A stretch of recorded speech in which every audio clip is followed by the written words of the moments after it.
welcome to another Britflicks.com podcast. My name's Stuart Wright, and today's guest is film journalist specialising in horror, Kat Hughes. Welcome to the show. Hi, thanks for having me. My absolute pleasure. It seems quite strange to be interviewing you in the sense of we're usually next to each other interviewing other people. Yeah, that's true. You know, we sort of met at Fright Fest and the media war, the sweaty hell that is. And yeah, it was a busy weekend. It was. Well, Baptism of Fire for me was my first ever.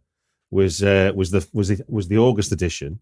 But yeah, weirdly, the Halloween one, despite being a smaller event, felt like a more intense media wall experience, even though it was only one day.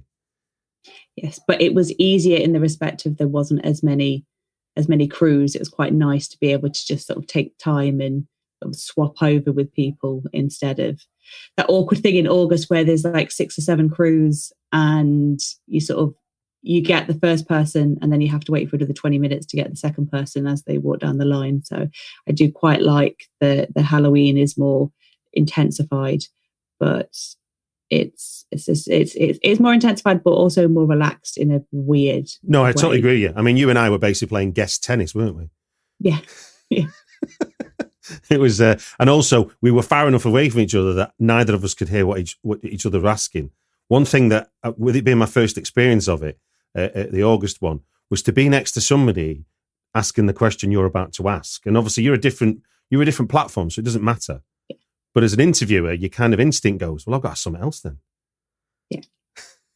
Yeah, and this was the first time that the Halloween one has been done in the area where it was. Normally it's done at the side of the screen, and it has to be quiet for audio levels for other people. So, and the space is small, so we would take it in turns. And that was even worse because if you weren't the first one, then you listened with no interruption to somebody else's 5-minute interview going, yeah, that was my question. That was my question. That was my question.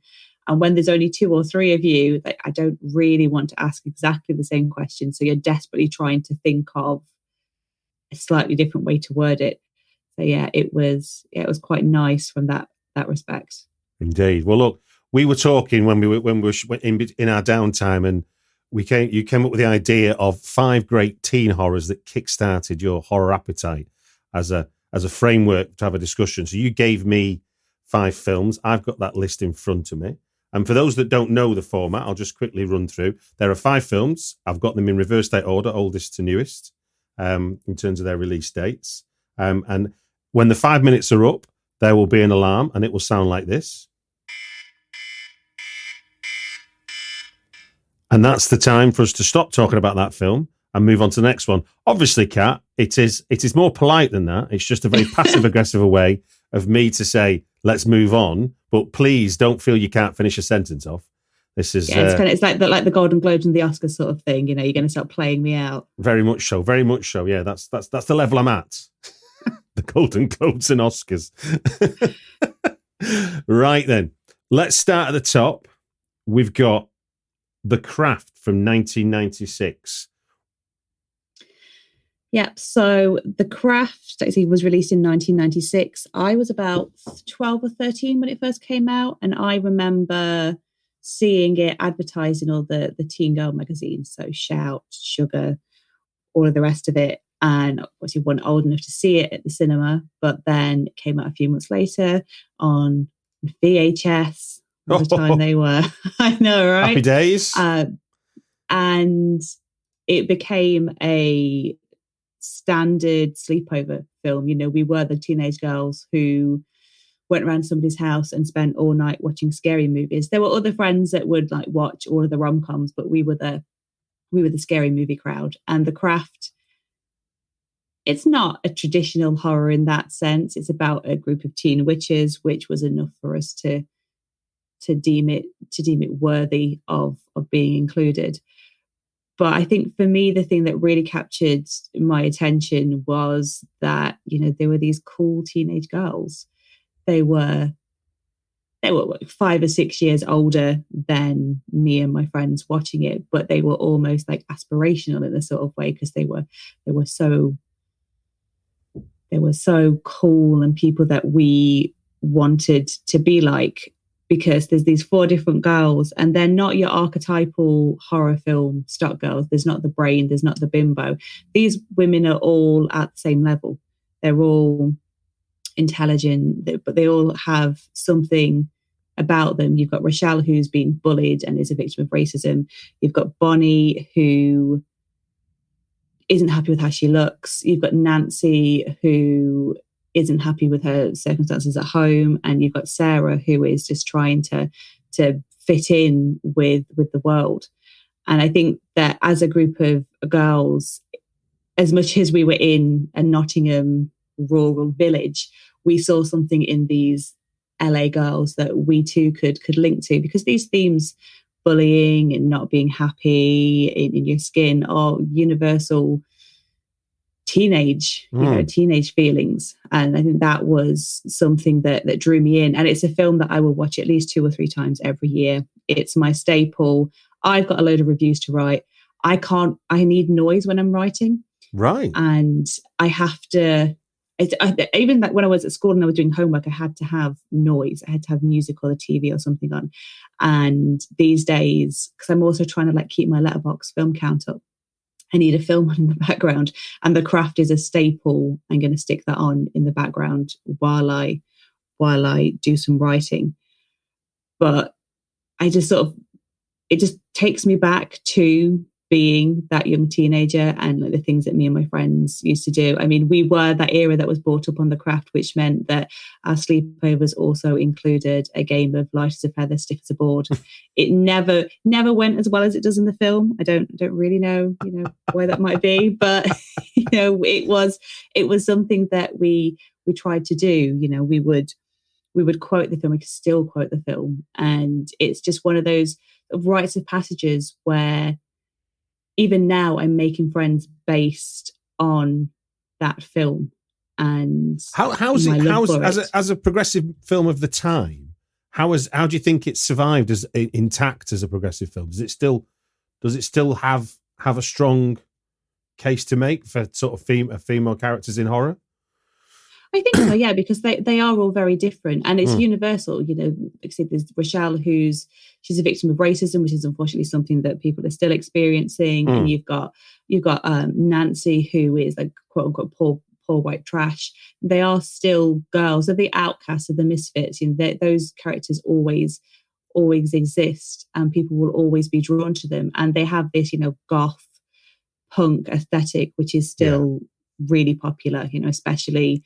That's sort of coming back with things like Wednesday and things going on to Netflix. That's still here. So I think it is. Yeah, they're not on their cell phones. They don't. It's a time before cell phones. Yeah. But that doesn't seem to matter. But then maybe that's me looking at it as somebody that remembers a time before mobile phones consumed us. And it's interesting. And I completely forgot till you drew on attention to the film. 1996 is the same year as Scream, and Scream is considered to be the kind of the film that fixed horror in the 90s, because the 90s wasn't very kind to the genre in some senses.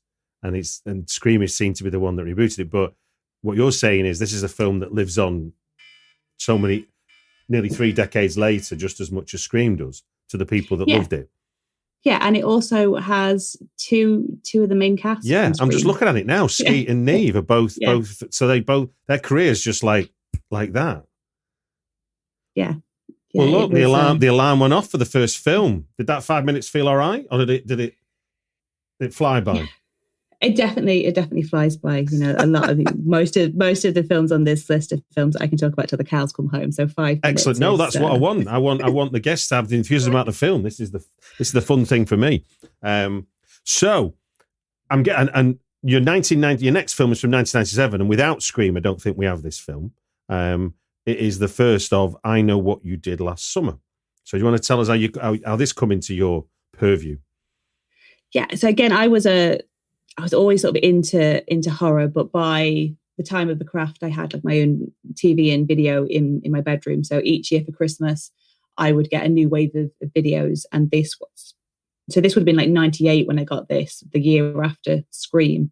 And I like Scream, But I think Scream built up too much for me. Like a lot of my friends that saw it were like, oh my God, this film's so terrifying and I couldn't watch it and I couldn't finish it. So I sat down on like Christmas Day 1997 to watch Scream and was like, I don't know what they're talking about. Like, this is like, I'm getting all these film references and stuff, which I'm enjoying, but barring probably the opening scene with Drew Barrymore, I'm a bit, it's more humorous. It's light. And then I Know What You Did Last Summer was obviously that it was Kevin Williamson, so it was the same writer as Scream, but it was doing it from a more serious approach.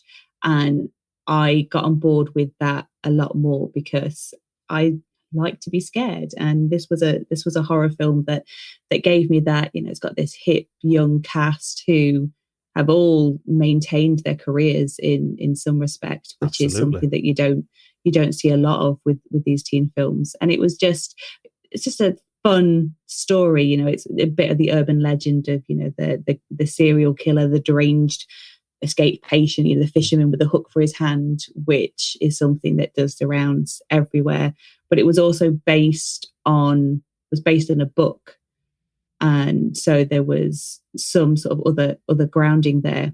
But I think the thing that really stood out to me about I Know What You Did Last Summer is, one, it was scary, but it was also a film where the final girl wasn't necessarily the girl that I was most drawn to. I mean, for me, it's Helen Shivers' film. I mean, the Blu-ray release has Sarah Michelle Gellar on the disc and not Jennifer Love Hewitt on the disc, which I think kind of says what the audience feels. You know, historically, the best friend of the final girl has always been quite sexually promiscuous.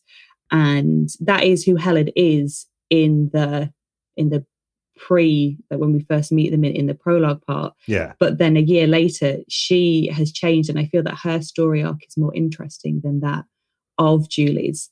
And then when it comes to her death, you don't want her to die, you know. And she gets so close to living, and every time, even when I watched ahead of this, you just want her to not stop for that second, and you wanted to keep going and reach that parade and be safe, you know. Because is that true to the book, or is that influenced by Kevin Williamson sort of taking the slasher thing forward? Yeah, I think in the book nobody dies. Okay. It's very twee. It's very sort of point horror. And, you know, that eventually the kids go to the police and say, oh, we did all this. And then he gets arrested for like causing mischief with them and stuff. So there's not the death. So that's obviously definitely come from them going, how do we do a Scream, but different? But there is just some moments that really scared me and have stuck with me to this day. What stuck with you? It's the scene with Helen where she goes to bed and then she wakes up and half of her hair's been hacked off. And it's because she's not been drugged. There's not like been an establishing shot where we've seen like a pill or something drop into her like bedside table water. She just goes to sleep and then wakes up in the morning and someone's put her crown on her head, and then what's all of this? Where's my hair? And it's just that thought that somebody could be in your room and could do that whilst you're asleep without you being aware. I think it's just something that at the back of, it's always oddly there at the back of my mind if I'm at home alone at night, that I'm just going to just double check everything, because you never know. It's like, it's a nice cautionary tale. I always, when you say that, it reminds me of the first VHS, which has got one of the chapters just simply two people in masks who creep around a hotel room. They don't actually do anything beyond be in the room with two sleeping people. But it has that element of, if I was asleep, then this could be happening to me.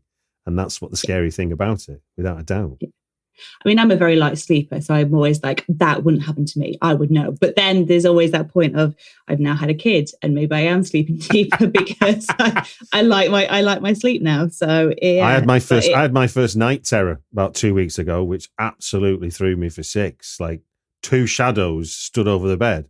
I'm like, what's going on? And my wife's like, you all right? You all right? And I'm like, yeah, I am. Oh, there's the alarm on cue. Was there anything else you wanted to say before we move on? I just, you know, somebody remake it and let Helen live. It's a plea to the filmmaking community. Let Helen live.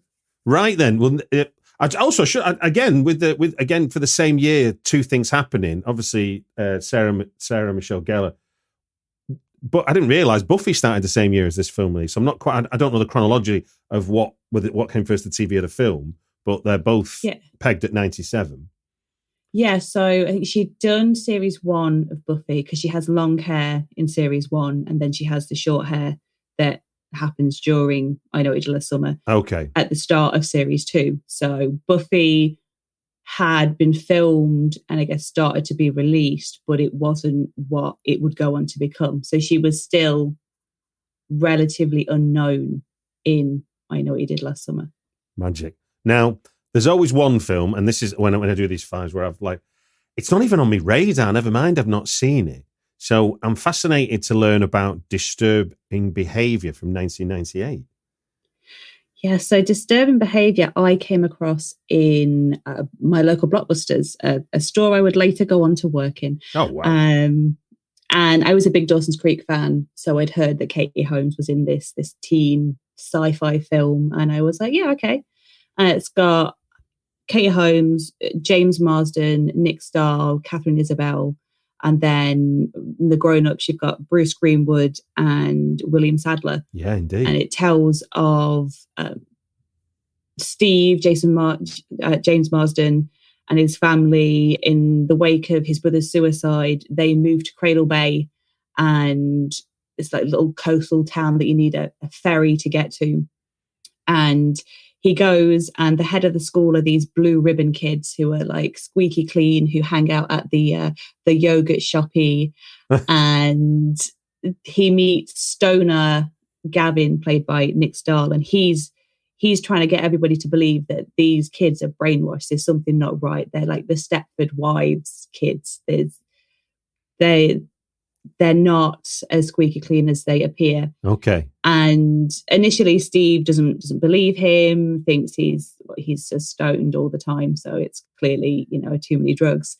But then Gavin is selected by the Blue Ribbons, and then Steve realizes the sudden shift in his friend, and then he digs deeper, and it's the school guidance counselor has been sort of clockwork oranging these kids. And like implanting chips into their brains to make them the ideal teenagers. But the problem is that whenever these teenagers experience a surge of emotion or hormones, so teenagers, they see a pretty girl, but they become aroused or whatever, they just sort of explode in a vicious rage, and they kill people or hurt people, and the test isn't going as well as it should. But it's directed by David Nutter, who is the king of pilot TV shows. So he's had a hand in The X-Files, Arrow, Flash, Game of Thrones. Yeah. He's directed so much TV, but this was his only film that he ever directed. And it was a classic case of the studio got involved and hacked to pieces his original version of the film. I think his original version was an hour 40, and they were like, teenagers don't want a film that's an hour 40, make it 80 minutes. And so they really, really hacked at it. I was fortunate enough to have a dinner with William Sadler, and he was saying that the David's version was so good, but he was so disillusioned by the process that he's never made a feature film again, which is really sad, because it's a teen riff on the Stepford Wives. Yeah. But like very gritty. It's got music by Mark Snow from the X-Files, so the music's quite cool. It's got an interesting cast. It also has Ethan Embry, who people will know from Cheap Thrills and The Devil's Candy. But his scenes are cut because he plays the brother who died. So he's in it in tiny little flashes in the end result. But apparently his character was much more prominent in the original version. And I think that version does exist somewhere. And it's my hope that at some point it all gets put together again. And has David Nutter spoken at all about, I mean, obviously, I'm guessing he's spoken about how horrendous the experience was, but for him, but has he spoken at all about there ever being a 100-minute version of it?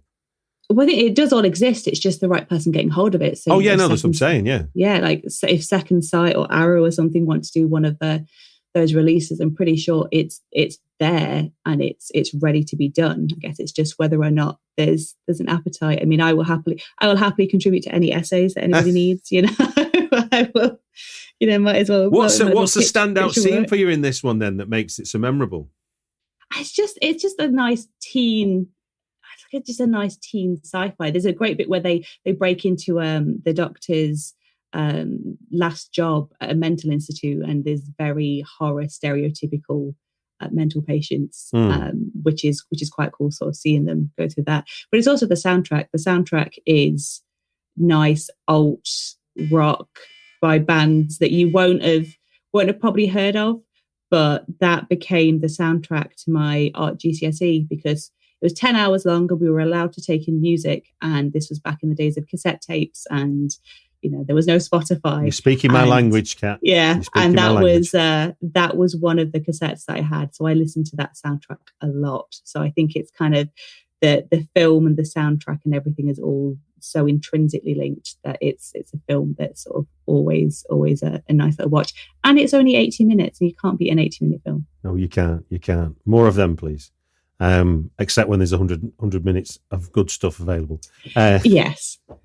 Now, when we jump into the new millennia now, out of the 90s, and I feel like this is, from my point of view, while Scream is seen to be like the film that got horror back on track, I feel like it's such a standalone success. And I went to the cinema to see, I know we did last summer and everything, but I feel like this is the film that sort of, the film I'm about to say is the one that got me back interested in horror, if that makes sense. I think I'd been too skewed by like the kind of Ramirez, Rodriguez and Tarantino explosion in the 90s to sort of almost like turn myself away from horror almost, you know?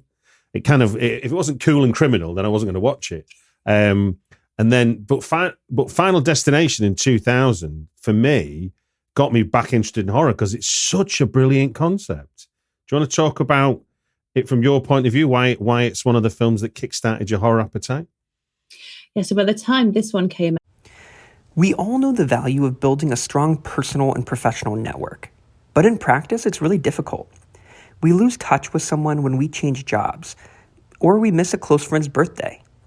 We built Clay to make being thoughtful in your relationships easier.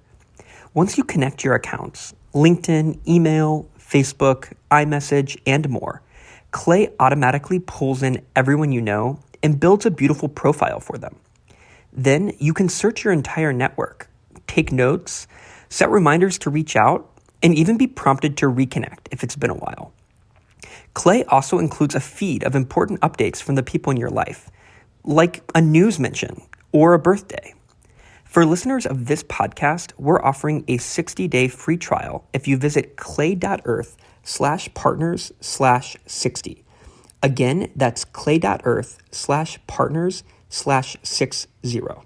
Now, I was old enough to go and see it at the cinema, which was quite nice. I mean, it's probably only my second or third at the cinema after the Blair Witch Project, which ironically I got lost on the way to watch.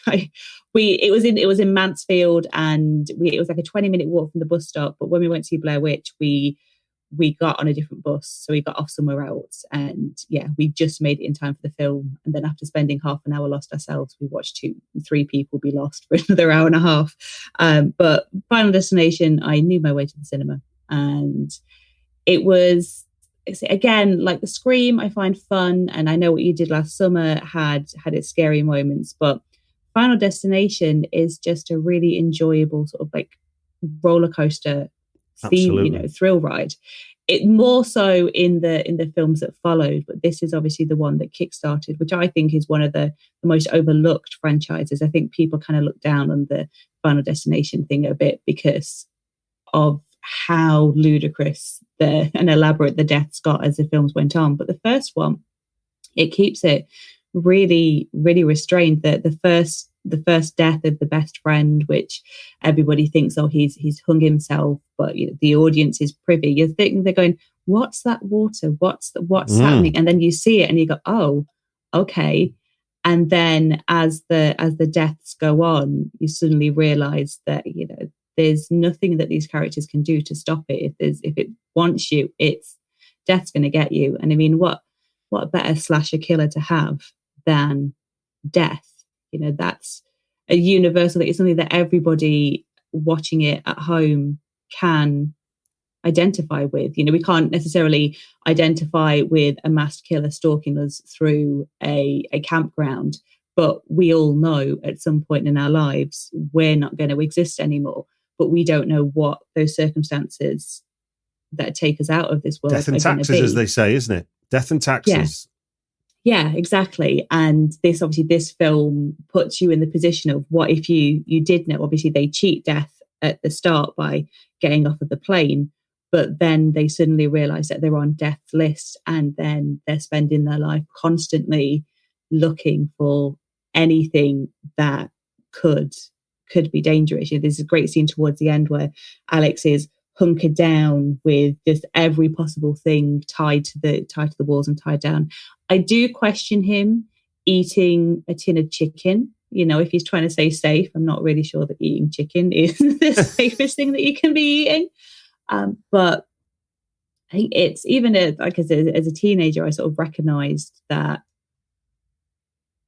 there's nothing that we can do about death. And watching it in the cinema, I think it was probably my first experience of the good old jump scare.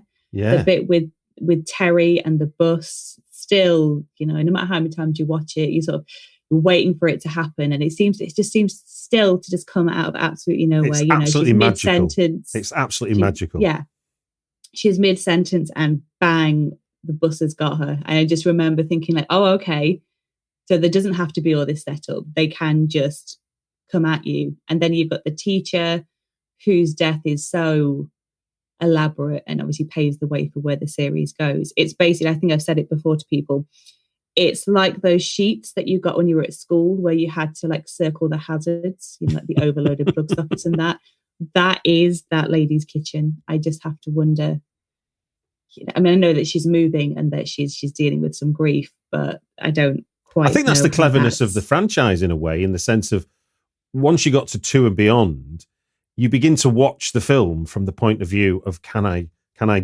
circle the hazards? Yeah. It's a really interesting way to watch a movie. Yeah. In the sense of, are we in a death scene now? Let me have a look. Yeah. And it's the fact that, I think since that film there's been so many times where I've been like, I get like a 666 receipt from the coffee shop, and it's like, is this how my final destination death starts? Is this the sign that I should be looking out for? It is something that has like permeated deep into the psyche. And and it's got Tony Todd in it as well, which was a nice little, I think I'd seen Candyman by that point, but it was a nice little like nod for Tony Todd to then when teenagers go deeper, they can be like, oh crap, that was that guy from that film. Absolutely. And I just want to, just before we move on, Jeffrey Reddick is seen as the. I'm looking at it now. There's 3 credits for the screenplay. The director James Wan gets the credit for it, which is, I guess he must have worked on it with it. And there's a Glenn Morgan credited for screenplay as well. But reading around it, Jeffrey Reddick is the guy who's come up with the concept. So hats off to Jeffrey, really, in terms of, because it's such a. I mean, it's a stupid, as all the best ideas are. It's stupidly simple, yeah. But then it's absolutely effective in the story and the way it's told. It's not just simply there is just creeping death. It's like, yeah. And it's very strange to watch back now because this film was pre-September the 11th, and just seeing how different airports were back then. I mean, these kids, especially American, these kids basically just wander on, wander on and off the plane as they like. And it's just, you think now about all the things that changed, which aren't in there. I mean, even as well, just like it being a plane crash is something that's obviously not really done anymore because of that. It's seen as sort of bad taste. Absolutely. Right then, your final choice of your 5 is a 2001 film. So we've spanned only 5 years for you. You've definitely concentrated this period of your what got my attention as far as being a horror fan. I find that it's really great to sort of have such a concentrated look, and it reminds me, that sometimes if your own path through horror isn't the same, you can kind of feel like you missed something. It's and again, this one I saw at the time, but I don't think I've seen it since. It's Valentine from 2001. Do you want to tell us about that one? Valentine. Yeah, it makes me saying the years. This is literally my teenage years. Like the craft, I was sort of in like maybe the first or second year at school, and then by Valentine, I was in my last year at school. And it was we went on opening Friday night to Nottingham to the cinema. Me and 2 of my friends, and one of my friends was terrified the entire time. She was such a scaredy cat. She was just there, like hands in front of her face, like screaming. And me and my other friend thought that she was ridiculous because the film is ridiculous. And I think this was the film that made me appreciate that horrors don't have to necessarily be really, quote unquote, good to be enjoyable. It's very silly. I mean, it's directed by Jamie Blanks, who also did Urban Legend, and I did sort of toy with, do I do Urban Legend or do I talk about Valentine? And I think Valentine's the one because it's a guilty pleasure. And I think all horror fans have those guilty pleasures because sometimes you want to just have fun with the horror. You don't necessarily want to sit there and get scared or sit and think about deep philosophical things like, what would I do if I knew the day of my death? Sometimes you just want to have fun, and Valentine definitely does that. I was a kid that grew up reading point horror, and particularly the Nightmare Horse series, which is also at college. And Valentine could not be more like one of those books. In those books, people who've read those books will know the killer is always the best friend or the boyfriend. And Valentine sort of covers off both of those. It tries really hard to take itself seriously, and it has this twist ending where the person that they think is the killer isn't the killer.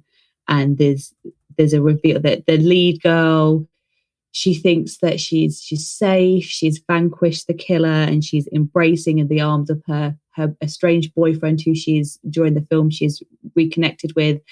And then the camera pans up and his nose bleeds, which is something that happens every time the masked killer kills somebody. Their nose bleeds afterwards. Okay. And so then there's this they're embracing, then it pans up to David Boreanaz, and his nose starts to trickle, the blood starts to trickle out of his nose, and you're supposed to be like, oh my God. But like me and my friend were like, well, yeah, wasn't that obvious? Like, come on, film. But it was fun to have a laugh with on Saturday night. And in my school yearbook, my friend drew a picture of that very scene in the back, and it was always so it became like an in-joke between me and my friends. And as somebody who grew up as a massive Starship Troopers fan, but being Team Johnny and Diz, it was really nice to see Carmen Ibanez get her just desserts. I mean, it took me a few films to see Denise Richards meet her maker on screen.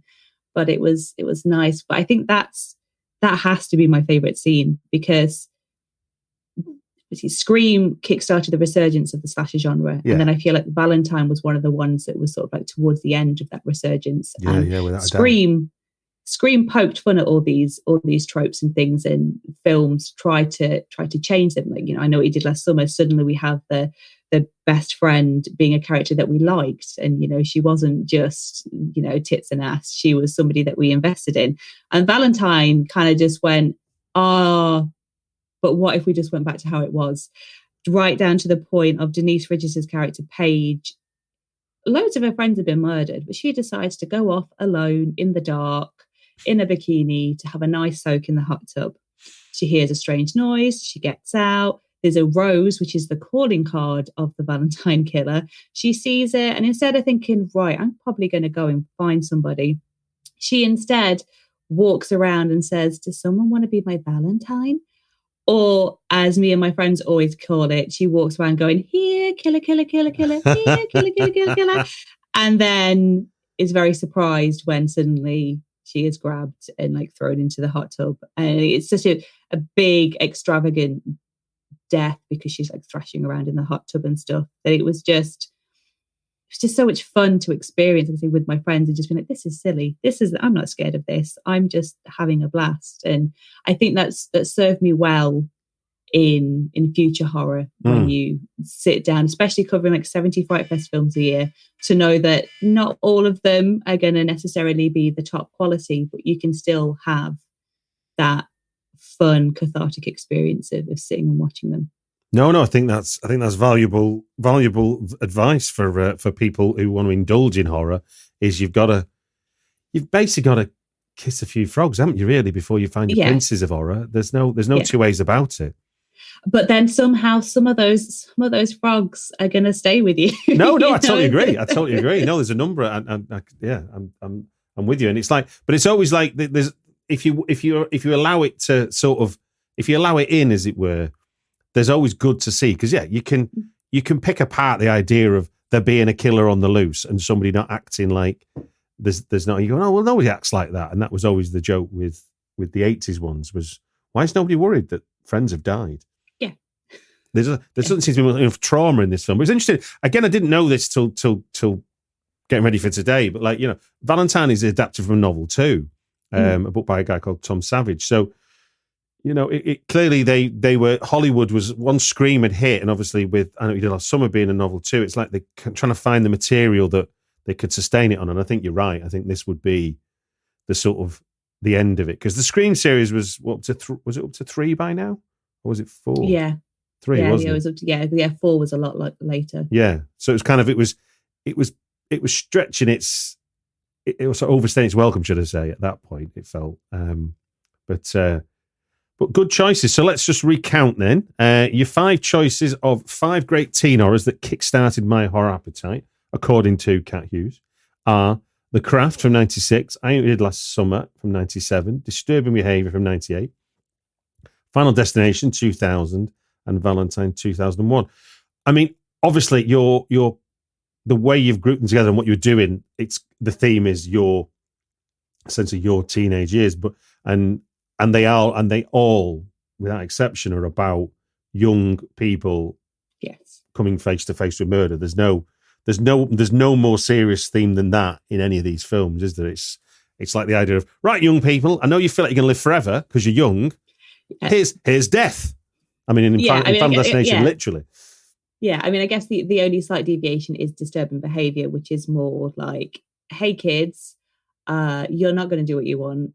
We are the grown-ups, and we are going to tell you, which I think is obviously something that we can all relate to as kids, as teenagers, is that pushing against the essablishment. That's your 5. I'm talking to you on Saturday the 19th of November, and this will go out in a few weeks. Just to put you on the spot, as we're at the end of the year, is there a couple of horror films of 2022 that are going to be the sort of in the best ofs at the end of the year for you, or is there any for you that just are your 2 or 3 standout horrors of the year that make it a good horror year? Yeah, I mean, I think we've been really fortunate this year with genre content. I think there's been so many good things, both in cinemas and what I've caught at the festivals. In terms of festivals, it has been Hypochondriac, which is like Daniel Isn't Real meets Donnie Darko, but told through a queer lens. Which I didn't watch that one. I need to see that. Yeah, it's great. Yeah. It's playing at Soho today, the day of recording, in the digital aspect. I've seen like 6 or 7 times now. So well, there's a vote of approval. The Leech, I think, is skipping the cinema, but The Leech is a great sort of Christmas horror thriller. Yeah.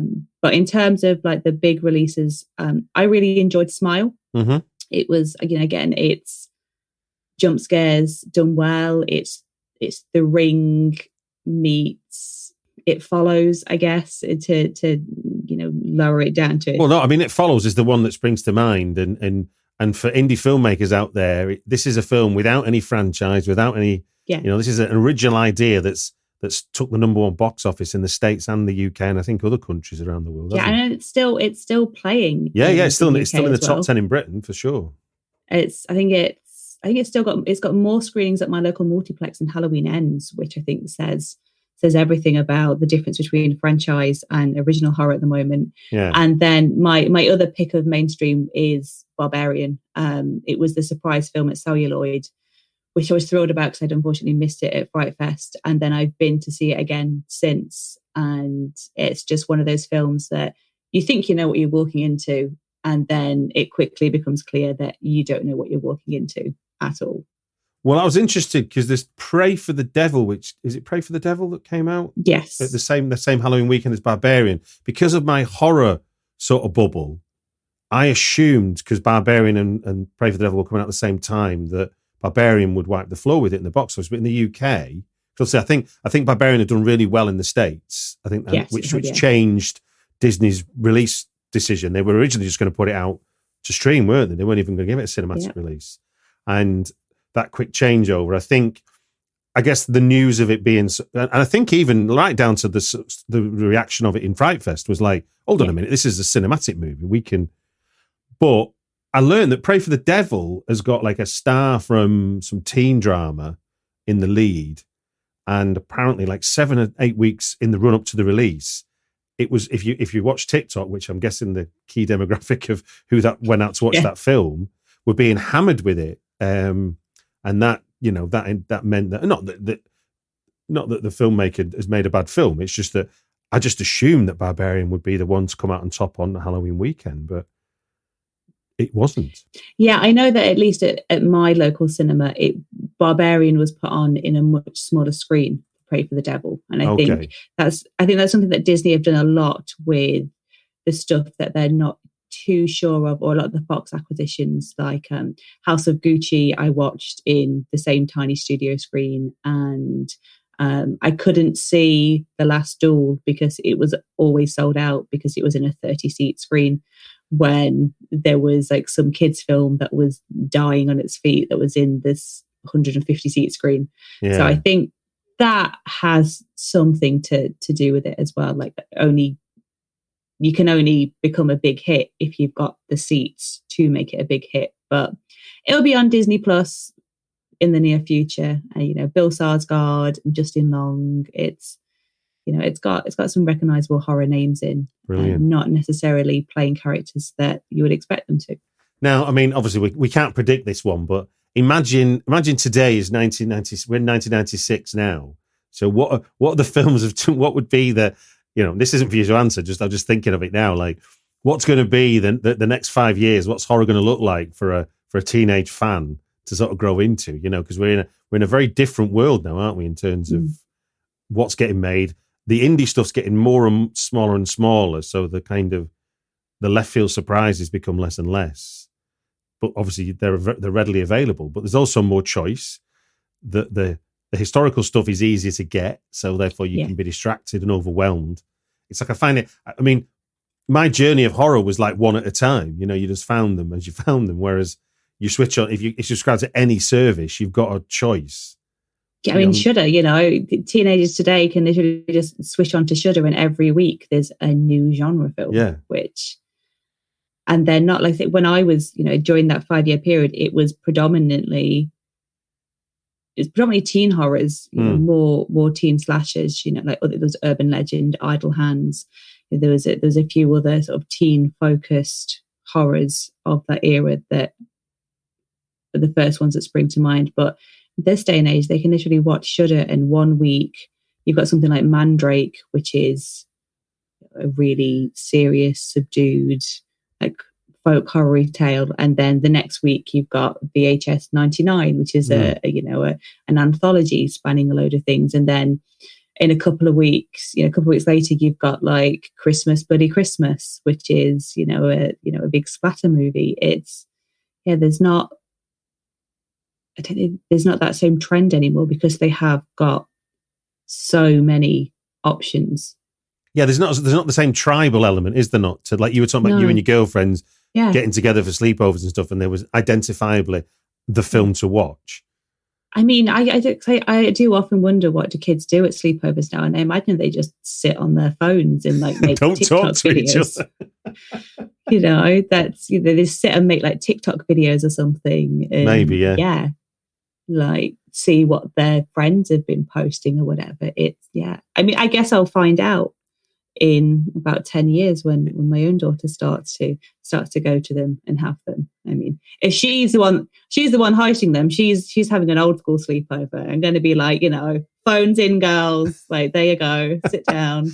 You can almost do like a kind of history's version of a sleepover for her. Exactly. But they're going to sit and watch The Craft, and that's it. And taking your phones. Well, look, it just gives me to say thank you very much for giving your time on the Britflicks podcast. Thank you for having me.